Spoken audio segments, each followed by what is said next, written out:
वाढले करायला मुख्यमंत्री करा म्हणजे तो मारेल माणसं जगून बी उपयोग नाही आणि ती सुटल्यावर मारणारच आहे ना. नाही सापडले सगळे आरोपी सोडून द्या आणि आम्हाला मत नेऊ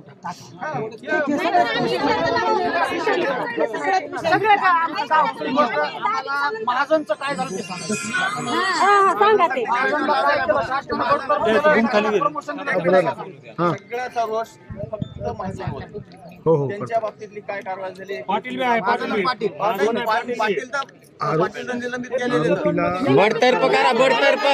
तपास डीपली चांगल्या प्रकारे तपास असला पाहिजे.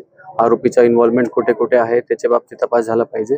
डिटेलमध्ये चर्चा झाली. महिला मंडळीशी सोबत चर्चा केलेली आहे, पुरुष मंडळी सोबत चर्चा केलेली आहे आणि नक्की आपला बीड पोलीस तर्फे आमच्या जो एफर्ट्स आहे ते पूर्णपणे 100% एफर्ट चालू आहे. त्याच्यामध्ये जो बाकी उरलेले 3 आरोपी आहेत त्यांना लवकरात लवकर अटक होईल आणि त्याच्यामध्ये आपला जो तपास आहे ते आपण प्रामाणिकपणे करू. सर 10 दिवसाचं आपण सांगितलं होतं की 10 दिवस लोकांनी आम्हाला सांगितलेलं आहे, तो आपण प्रयत्न केले तर असं पण होऊ शकतं की 10च्या आत पण येऊ शकते. आपला जो एफर्ट आहे 100% चालू आहे. माझी पूर्ण टीम गुन्ह्याच्या पाठीमागचे जे उरलेले आरोपी आहेत त्यांना अटक करण्यासाठी माझी पूर्ण टीम चालू आहे. देशमुख कुटुंबियांनी सर पोलीस संरक्षण मागितलं होतं. 02 मध्ये IPC मध्ये या सगळ्या गोष्टी झाल्या पाहिजे. ठीक आहे, सध्या तपास CID कडे आहे. त्यामध्ये तपासमध्ये कोणतं सेक्शन कुठे आहे, कोणता तपास त्याच्या बाबतीत मला सांगणं योग्य होणार नाही.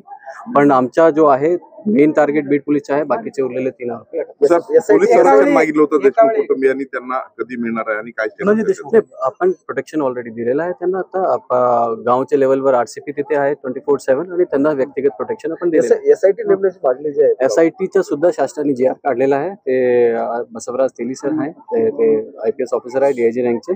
त्यांना SITचे प्रमुख शासनाने GR काढून केले. न्यायालय परिसरामध्ये रात्रगोंधळ घातलेला आहे काही लोकांनी. न्यायालय परिसरामध्ये काल सुरक्षाच्या दृष्टिकोनातून आपण खूप मोठा बंदोबस्त लावला होता जेणेकरून कुठल्याही प्रकारचा लॉ अँड ऑर्डर इथे होऊ नये.